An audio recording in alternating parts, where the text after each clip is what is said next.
الحمد لله وكفى والصلاة والسلام على عباده الذين اصطفى أما بعد فأعوذ بالله من الشيطان الرجيم بسم الله الرحمن الرحيم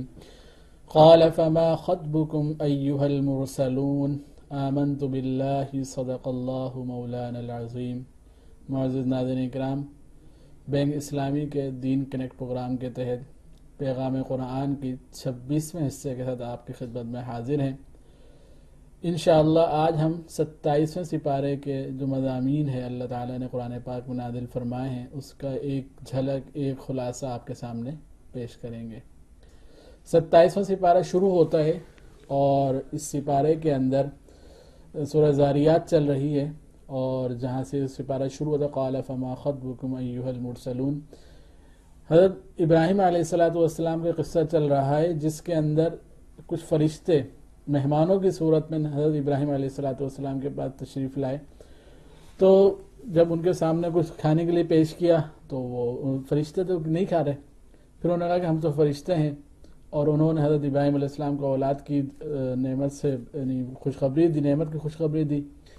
مزید حضرت ابراہیم علیہ السلام فرمائیں کہ مزید کیا ماجرا ہے، کیوں آئے ہو، کیا معاملہ ہے؟ تو انہوں نے کہا کہ ہمیں ایک مجرم قوم کی طرف بھیجا گیا ہے، اور اس سے مراد قوم لوط تھی جو کہ ہم جنس پرستی کے اندر مبتلا تھی. تو اللہ تعالیٰ نے ان کو مجرم قرار دیا کہ ایک بڑے جرم کے اندر یہ لوگ ملوث تھے.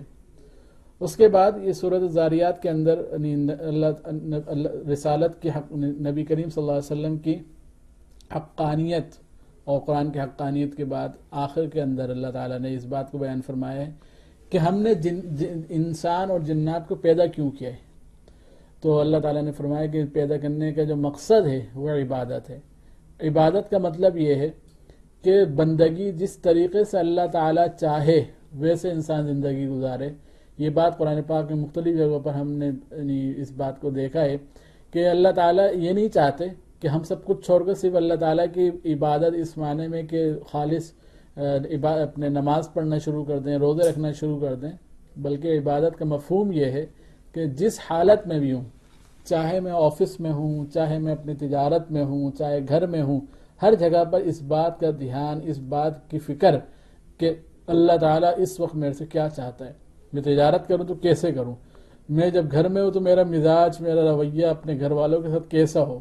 اولاد کے حوالے سے میری کیا ذمہ داریاں ہیں، والدین کے حوالے سے میری کیا ذمہ داریاں ہیں، پڑوس کے حوالے سے میری کیا ذمہ داریاں ہیں، وہ تمام چیزیں میرے پاس ہوں. اور اللہ تعالیٰ نے قرآن و حدیث کی صورت میں علماء کرام نے محنت کر کے ہر شعبے کی جو احکامات ہیں وہ ہمارے سامنے پیش کر دیے ہیں. تو اس پر جب عمل ہوگا تو خود بخود وہ عبادت کے اندر شمار ہو جائے گا. اگلی صورت سورۃ الطور ہے، اور سورۃ الطور یہ مکی صورت ہے. اس میں 49 آیات اور 2 رکوع ہیں. اس صورت کی ابتدا میں ہی والطور سے ابتدا ہوئی ہے، تو اسی مناسبت سورۃ الطور ہے. اس میں اللہ تعالیٰ نے قسمیں کھائی ہیں، والطور یعنی طور کی قسم کھائی، اور مزید اور 4 قسمیں اللہ تعالیٰ نے کھائی. اور ان 4 قسموں کا جو جواب قسم ہے وہ یہ ہے کہ جس عذاب، جس قیامت سے یہ لوگ جس کا انتظار کر رہے ہیں، یعنی کئی دفعہ کفار یہ کہا کرتے تھے ٹھیک ہے جو تم کر سکتے ہو کر لو، جو عذاب اللہ تعالیٰ کا لانا چاہتے ہو آ جائے، جو قیامت کے بارے میں تم کہتے ہو کہ آ جائے تو آ جائے. تو اللہ تعالیٰ کہتے ہیں نے اس بات کو ثابت کیا کہ وہ آ کر رہے گی. جو قیامت ہے وہ بالکل اپنے وقت پر آ کر رہے گی. اس چیز کو اللہ تعالیٰ اچھا یہ سورۃ الطور ہے، پھر آگے سورہ نجم ہے، سورہ قمر ہے. جتنی یہ مکی صورتیں ہیں یہ اپنی فصاحت و بلاغت کے اندر انتہا کو پہنچی ہوئی ہیں. یہ وہ صورتیں ہیں جب کفار مکہ ان کو سنتے تھے، خود فصیح و بلیغ ہونے کے باوجود وہ اس عش کر اٹھتے تھے کہ یہ واقعتاً کسی بشر کا کلام نہیں ہو سکتا.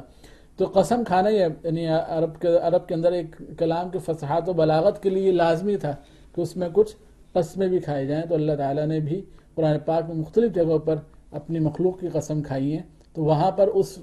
فصاحت و بلاغت کو ہی مد نظر رکھتے ہوئے اور کہ تاکہ مناسبت ہو عرب کو، جس طرح وہ فصاحت و بلاغت کے اندر ان چیزوں کا خیال رکھتے تھے، تو اللہ تعالیٰ نے بھی ان چیزوں کو سامنے رکھتے ہوئے اور انہیں قرآن پاک کو نازل فرمایا. تو یہاں پر بھی اللہ تعالیٰ نے قسمیں کھائیں اور کہا کہ وہ وقت جس کا تم انتظار کرتے ہو، جو وہ قیامت جس کا تم کہتے ہو وہ آ کر رہے گی.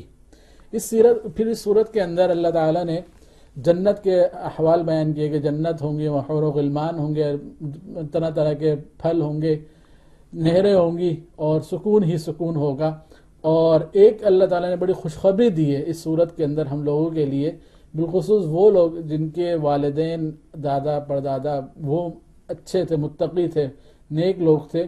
کہ اللہ تعالیٰ فرماتے ہیں کہ یہ جو متقی لوگ ہیں ان کے جو اولاد ہیں ہم ان کو ان کے ساتھ متقی لوگوں کے ساتھ ملا دیں گے. لیکن یہ بات ذہن میں رہے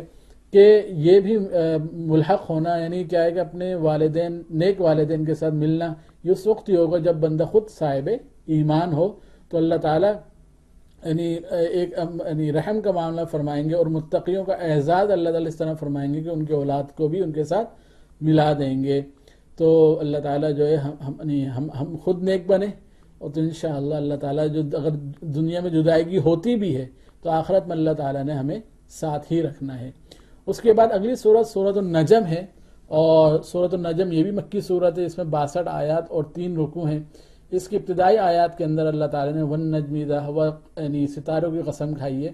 تو اسی مناسبت سورۃ النجم ہے. اس کے اندر اللہ تعالیٰ نے مختلف قسمیں کھانے کے بعد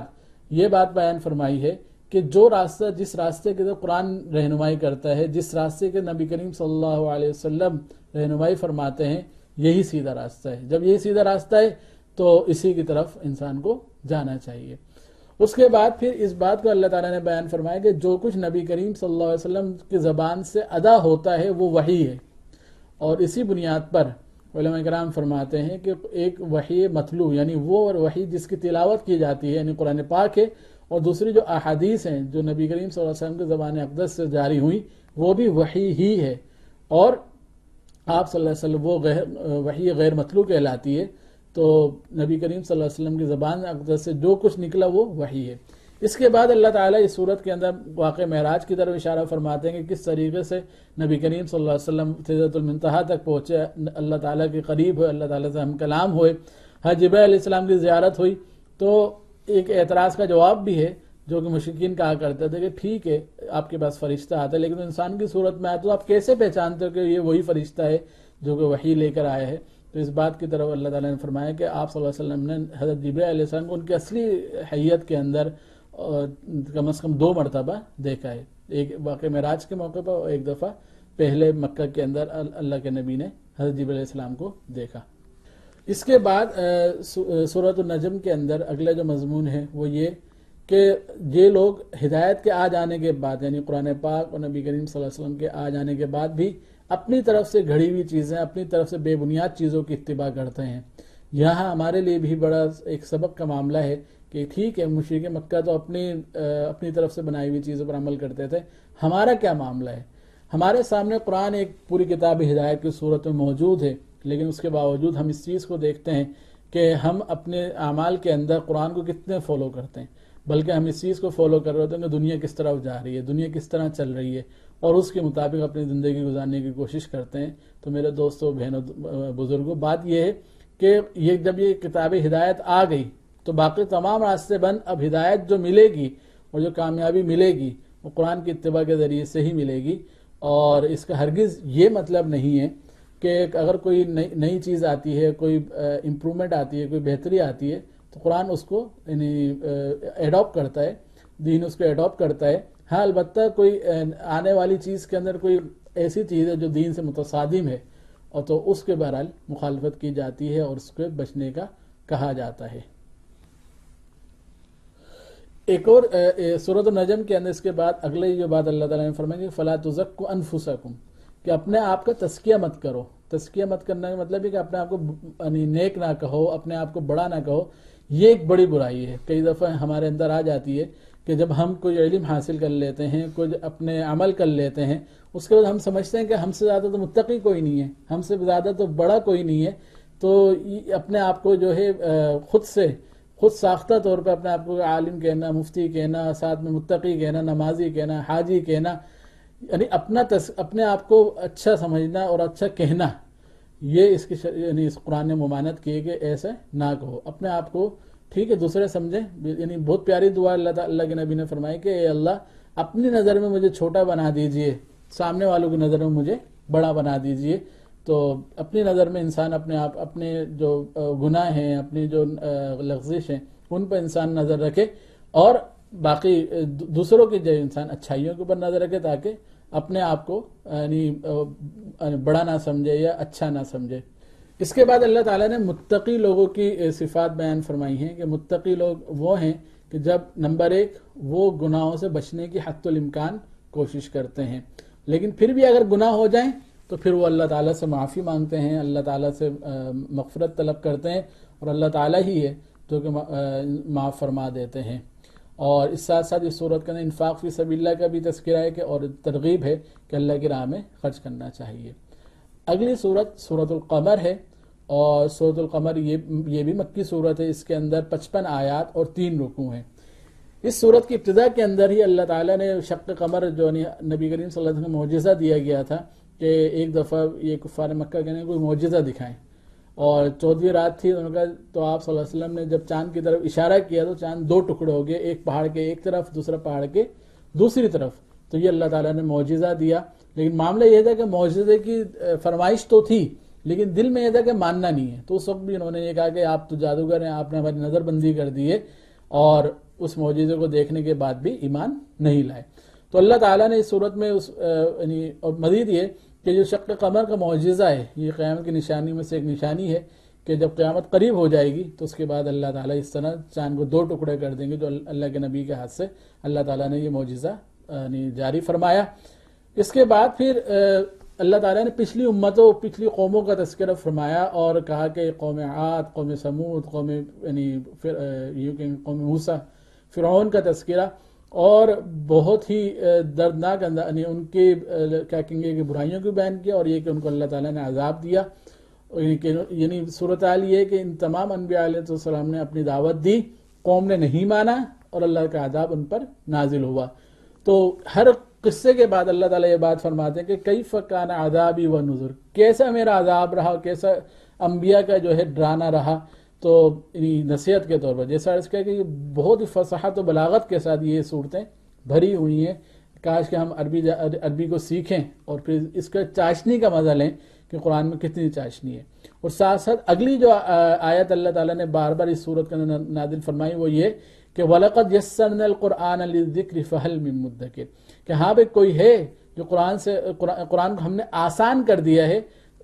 نصیحت کے لیے، کوئی ہے نصیحت حاصل کرنے والا۔ تو بات یہی ہے کہ نصیحت کے لیے اللہ تعالیٰ نے قرآن کو بہت آسان کیا ہے۔ یہی بات ہے جس کو 7ویں سپارے میں اللہ تعالیٰ نے اس طرح بیان کیا تھا کہ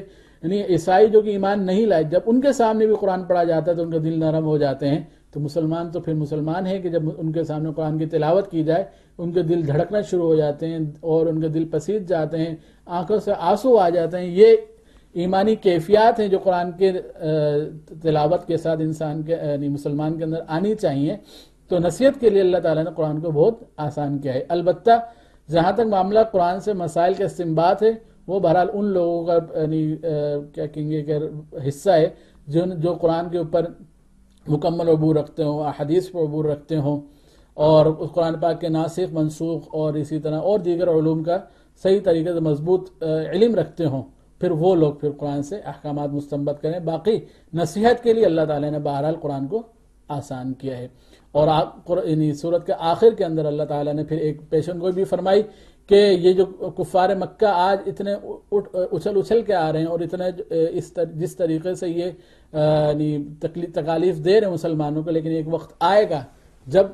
یہ ان کا جو لشکر ہے اس کو شکست ہوگی اور مسلمان غالب آ جائیں گے، اور غزوہ بدر کی صورت میں یہ پیشن گوئی پوری ہوئی۔ اور ساتھ ہی پھر صورت کے آخر میں اللہ تعالیٰ نے کافر جو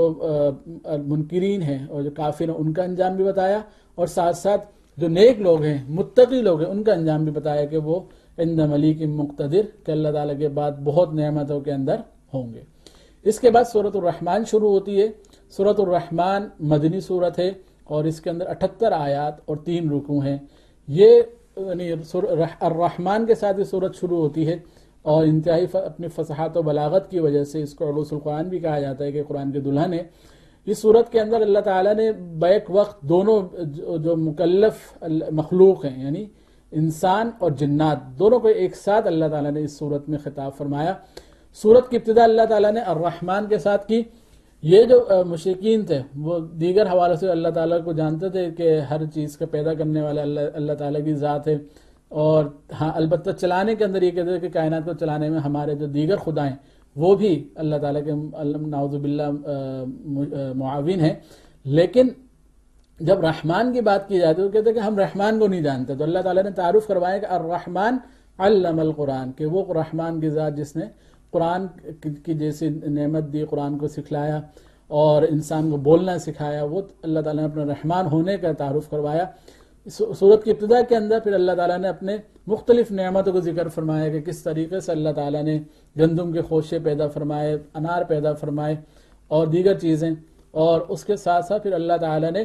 اس صورت کے اندر خوبصورتی کے ساتھ ایک آیت بار بار تکرار فرمائی ہے۔ قرآن ہے کہ اس تکرار میں بھی مزہ آتا ہے کہ اللہ تعالیٰ نے 31 مرتبہ فَبِأَيِّ آلَاءِ رَبِّكُمَا تُكَذِّبَانِ اس صورت کے اندر بیان فرمایا۔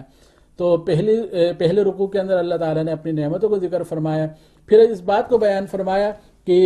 یہ دنیا ایک دن ختم ہو جانے والی ہے، فنا ہو جانے والی ہے، پھر اور اس کے بعد جب دنیا کے ختم ہو جانے کے بعد وہ جو مجرم لوگ ہوں گے ان کے لیے اللہ تعالیٰ نے عذاب تیار کر رکھا ہے، وہ کھولتے پانیوں کے اندر اور اپنے آگ کے درمیان گھوم رہے ہوں گے، تو اس کو اللہ تعالیٰ نے بیان فرمایا۔ اور آخر رکوع کے اندر اللہ تعالیٰ نے پھر جنتوں کے احوال بیان فرمائے کہ جنتی کے اللہ تعالیٰ نے جو نیک لوگ ہیں، اللہ سے ڈرنے والے لوگ ہیں، وَلِمَنْ خَافَ مَقَامَ رَبِّهِ جَنَّتَانِ، کہ وہ لوگ جو کہ اللہ کے سامنے کھڑے ہونے سے ڈرا، صرف ڈرا نہیں، پھر نیک اعمال کیے، گناہوں سے بچا، اس کے لیے اللہ تعالیٰ نے 2 جنتیں تیار کر رکھی ہیں۔ اس کی صفات اللہ تعالیٰ نے بیان کی ہیں کہ اس میں ایسی حوریں ہوں گے جس کو کسی نے نہیں چھوا، ایسے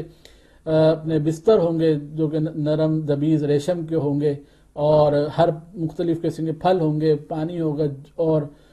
وہ اللہ تعالیٰ نے پوری جنت کی نعمتوں کو اس سورت کے تیسرے رکوع کے اندر بیان فرمایا ہے۔ اور آخر میں اللہ تعالیٰ نے اپنی پاکیزگی اور پاک ہونے کے اعلان کے ساتھ اس سورت کو اللہ تعالیٰ نے یعنی ختم کیا ہے۔ تو اللہ پاک یعنی یہ جو سورۃ الرحمن کا پیغام ہے کہ نیک لوگوں کے اندر اللہ تعالیٰ ہم سب کو شامل فرمائے، وہ نعمتیں جو اللہ تعالیٰ نے رکھی ہوئی ہیں وہ سب کو عطا فرمائے۔ سورہ واقعہ کے اندر 3 رکوع اور 96 آیات ہیں۔ پہلی آیت اذا وقعت الواقعہ، جس میں اللہ تعالیٰ نے قیامت کے وقوع پذیر ہونے کو بیان کیا کہ قیامت آ کر رہے گی، تو اسی واقعہ کے لفظ سورت کا نام سورہ واقعہ رکھا گیا ہے۔ اس سورت کے بنیادی مضامین وہ یہ ہیں کہ اللہ تعالیٰ نے قیامت کے یعنی وقوع پذیر ہونے کو بیان کیا ہے، اور اس کے بعد یہ بیان فرمائی کہ 3 قسم کے گروہ، 3 قسم کی جماعتیں اللہ تعالیٰ فرما دیں گے۔ ایک مقربین کی جماعت ہے، وہ لوگ جو کہ فوراً نبی کریم صلی اللہ علیہ وسلم پر ایمان لے کر آئے اور اپنا سب کچھ دین پر لٹا دیا، تو وہ مقربین کہہ لیں، آپ سابقین الاولین کہہ لیں، یہ حضرات ہوں گے۔ دوسرے نمبر پر یہ سمجھیں کہ خاص مسلمان ہے، خاص مومن ہے، اعلیٰ درجے کے جو ہے مسلمان یا مومن ہے۔ دوسرے قسم کے وہ لوگ ہیں جو عام مسلمان ہیں، اور ان کو اصحاب المیمنہ سے قرآن پاک میں اللہ تعالیٰ نے تعبیر فرمایا۔ اور تیسرے نمبر پر اصحاب المشأمہ سے کفار کو اللہ تعالیٰ نے تعبیر فرمایا کہ وہ لوگ جو کہ ایمان نہیں لے کر آئے۔ پھر ان تینوں کے جو انجام ہے اس کو اللہ تعالیٰ نے بیان فرمایا کہ جو مقربین ہوں گے وہ کس طریقے سے اپنے تختوں پر تکیہ لگائے بیٹھے ہوں گے اور مسلسل ان کی خدمت ہو رہی ہوگی، جو چاہیں گے وہ اللہ تعالیٰ ان کو عنایت فرما رہے ہوں گے۔ پھر جو مؤمنین کے لیے یعنی اصحاب المیمنہ کے لیے اللہ تعالیٰ نے جو کچھ جنت کے اندر ان کے لیے رکھا ہوا ہے اس کی ایک جھلک اللہ تعالیٰ نے اس صورت میں بیان فرمائی ہے۔ اور اس کے بعد پھر اصحاب المشأمہ، وہ لوگ جو کہ جنہوں نے انکار کیا، اور ان کے لیے اللہ تعالیٰ نے کیا جہنم کے اندر کھولتا ہوا پانی اور زقوم، وہ اللہ تعالیٰ نے اس صورت کے اندر بیان فرمایا۔ اور پھر اللہ تعالیٰ نے اس بات کو بیان فرمایا کہ یہ اللہ تعالیٰ کی قدرت نہیں دیکھتے جو انکار کرتے ہیں اور اصحاب المشأمہ میں شامل ہو جاتے ہیں، کہ کس طریقے سے یہ یعنی تم اپنی تخلیق کو دیکھ لو، کس طریقے سے اللہ تعالیٰ نے پیدا فرمایا کہ یعنی جب نطفے سے کہ تم پیدا کرتے ہو یا ہم پیدا کرتے ہیں۔ آگ کے اللہ تعالیٰ نے مثال دی کہ جو ہے آگ درختوں کے ذریعے سے اللہ تعالیٰ جو ہے وہ یعنی آگ کو پیدا کرتے جلاتے ہیں، تو تم جلاتے ہو یا ہم جلاتے ہیں۔ تو اس طریقے سے یا آسمان سے پانی ہے، تم برساتے ہو یا ہم برساتے ہیں۔ تو اللہ تعالیٰ نے اپنی قدرت کی نشانی کو ذکر کر کے اور بار بار خطاب کیا کہ یہ بتاؤ تم کرتے ہو یا ہم کرتے ہیں۔ جب ہم کرتے ہیں یعنی اللہ تعالیٰ کرتے ہیں تو پھر اللہ تعالیٰ کی باتوں کو مان لینا چاہیے۔ آخری رکوع کے اندر اللہ تعالیٰ نے اس بات کو بیان فرمایا اور قسم کھائی، ستارے کو کہا کہ بڑی قسم ہے، اور یہ بات بیان فرمائی کہ قرآن بڑا عظیم ہے، اور ساتھ ہی ایک حکم اللہ تعالیٰ نے دیا کہ قرآن کو بغیر طہارت کے ہاتھ نہیں لگانا۔ تو اسی لیے علماء کرام فرماتے ہیں کہ قرآن پاک کو مس کرنے کے لیے، ہاتھ لگانے کے لیے ضروری کہ بندہ باوضو ہو، اور اگر غسل کی حاجت ہے تو غسل کیا ہوا ہو۔ پاکی کی حالت کے اندر ہی قرآن پاک کو ہاتھ لگایا جا سکتا ہے، ورنہ نہیں لگایا جا سکتا۔ اگلی سورت سورہ حدید ہے، اس میں 4 رکوع اور 29 آیات ہیں۔ اس سورت کے اندر جو بنیادی مضامین ہیں، شروع میں اللہ تعالیٰ نے اپنی صفات بیان کی کہ وہ اللہ جس نے کائنات پیدا کی، وہ اول بھی ہے، وہ آخر بھی ہے، وہ ظاہر بھی ہے، وہ باطن بھی ہے۔ ظاہر اتنا ہے کہ اتنی نشانیاں اللہ تعالیٰ نے اپنی رکھی ہوئی ہیں اپنے موجود ہونے کی، کہ انسان جب ان پر غور کرتا ہے تو کہتا ہے کہ واقعتاً یہ کائنات ایسے ہی نہیں بن گئی، بلکہ اس کو پیدا کرنے والی کوئی نہ کوئی ذات موجود ہے۔ اور باطن اتنا کہ جو ہے وہ عقل میں نہیں آتا کہ کیسی ذات ہوگی۔ تو بہرحال اللہ تعالیٰ نے اپنی صفات کو بیان کیا، کائنات میں پھیلے ہوئے اللہ تعالیٰ کی قدرت کے جو مظاہر ہیں اس کو بیان کیا ہے۔ دوسرے نمبر پر اللہ تعالیٰ نے انفاق فی سبیل اللہ، کہ اللہ تعالیٰ کی راہ میں خرچ کرنا، اس کے اوپر اس بات کو بیان کیا کہ اس کی ترغیب دی ہے، اور اس کو اس طرح اللہ تعالیٰ نے ترغیب دی کہ اس کو قرض کہا ہے کہ جو اللہ کی راہ میں انسان خرچ کرے گویا کہ اللہ تعالیٰ کے اوپر قرض ہے، اور اللہ تعالیٰ اس کو ضرور لوٹاتا ہے۔ تیسرا جو مضمون اس صورت کے اندر ہے وہ ہے اپنے دنیا کی بے ثباتی، اور یہ کہ دنیا کا جو کی زندگی ہے اس کو اللہ تعالیٰ نے یہ لہو و لعب ہے، یہ کھیل کود کی طرح ہے، اصل زندگی تو آخرت کی ہے۔ تو اس پر یعنی اس کو اللہ تعالیٰ نے بیان فرمایا ہے۔ اور آخر کے اندر اللہ تعالیٰ نے پھر تقوی اختیار کرنے، ایمان لانے، اس کا حکم دیا ہے، اور ساتھ ہی اس بات کو بیان فرمایا ہے کہ جو ایمان لانے والے لوگ ہیں، جو تقوی اختیار کرنے والے لوگ ہیں، ان کے لیے اللہ تعالیٰ نے نعمتیں رکھی ہیں آخرت کے اندر، اور وہ نعمتیں ایسی ہیں کہ جس کو نہ کسی آنکھ نے دیکھا، نہ کسی کان نے سنا، نہ کسی کے دل پر اس کا خیال گزرا۔ تو ایسی نعمت اللہ تعالیٰ نے جنت میں متقی لوگوں کے لیے اور صاحب ایمان لوگوں کے لیے اللہ تعالیٰ نے تیار کر رکھی ہیں۔ تو اللہ تعالیٰ ہمیں بھی ایسے صاحب ایمان اور تقوی والے لوگوں میں شامل فرمائے۔ اسی کے ساتھ ہمارے جو 26واں حصہ تھا ہمارے پیغام قرآن سیریز کا، وہ اس کا اختتام ہوتا ہے۔ انشاءاللہ اگلے حصے کے ساتھ پھر حاضر ہوں گے۔ السلام علیکم۔